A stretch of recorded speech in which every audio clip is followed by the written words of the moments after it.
प्रभु यीशु मसीह के पवित्र नाम में सभी मसीह भाई बहनों को जय मसीह की। हालेलुया। परमेश्वर की स्तुति हो। मेरे प्यारो, आइए प्रभु का वचन सुने और अपने जीवन में खुशी आनंद को प्राप्त करें। तो यहाँ पर भजन संहिता से मैं यह वचन लिया हूँ। भजन संहिता 51। यहाँ पर टाइटल है पाप क्षमा के लिए प्रार्थना।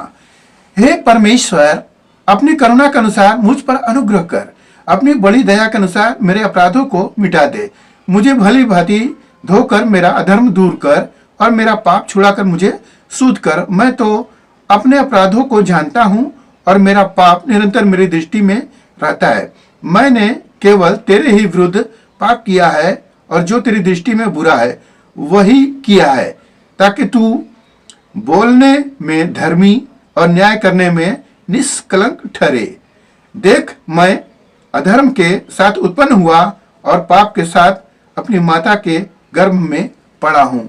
देख, तू हृदय की सच्चाई से प्रसन्न होता है और मेरे मन ही में ज्ञान सिखाएगा। आमीन। हालेलुया।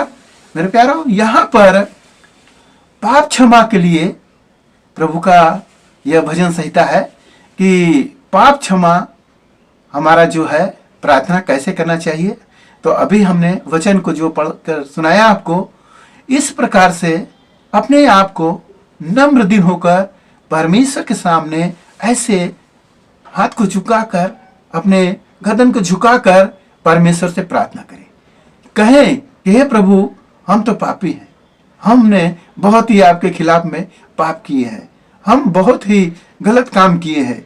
परमेश्वर से इस प्रकार से आप बोलेंगे और अपने सारे अधर्मों को प्रभु के सामने खोल खोल कर बताएंगे। परमेश्वर की दया होगी और आपके जीवन में वह क्षमा होगा।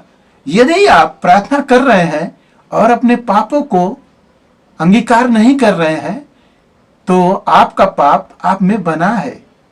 अपने पापों को प्रभु यीशु मसीह के सामने खोलकर क्या करो, बता दो। यदि जैसे आप देखेंगे कोई व्यक्ति गंदा सामान लिया है और वह छुपाया हुआ है, परंतु उसकी गंदगी दूसरों को महक रही है और वह आदमी जानता है कि आपके पोटली में आपके पीछे गंदगी छुपा है, वह जान जाता है। एक मनुष्य होकर गंदगी को सूंघ लेता है। तो मेरे प्यारो, परमेश्वर आपके अधर्मों को वह भली भांति जानते हैं। हर एक पाप उनसे छिपा नहीं है आपका, वह सब जानते हैं। इसलिए हमें पापों को मानना चाहिए।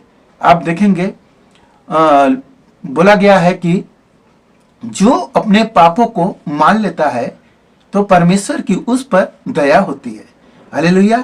जो व्यक्ति ऐसा नहीं करता है तो उसका पाप उसमें बना रहता है और वह धीरे धीरे करके वह दूर हो जाता है। तो मेरे प्यारो, परमेश्वर पाप को देखना नहीं चाहते। पापियों को देख लेते हैं मगर उसका पाप प्रभु को पसंद नहीं, मुंह मोड़ लेते हैं। तो मेरे प्यारो, पहला स्टेप है कि हम प्रभु के सामने आए तो अपने आप को अंगीकार करें। हमें मुंह में बोलना है, हे प्रभु, मैंने पाप किया है, जैसे अभी वचन में पढ़े हैं हम, ऐसे अपने आप को बोलना है। तब परमेश्वर की दया आप पर होगी और आप आशीषित व्यक्ति होंगे। तो आज के इस वचन से आप जान गए होंगे कि पाप का क्षमा कैसे होता है, कैसे प्रभु से मांगना होता है, तभी आपको आशीष मिलेगा। आइए मेरे प्यारो, आज के इस वचन से, भजन संहिता से जो कुछ भी आपको मिला है, आप उस पर ध्यान करिए और आपके घर परिवार के लिए हम प्रार्थना करते हैं। मान परमेश्वर, हम आपका धन्यवाद करते हैं इसमें राजा, आज के दिन में प्रभु जो ये वचन मिला है पिता परमेश्वर, जितने ने सुने प्रभु उन सबको आशीष मिले प्रभु।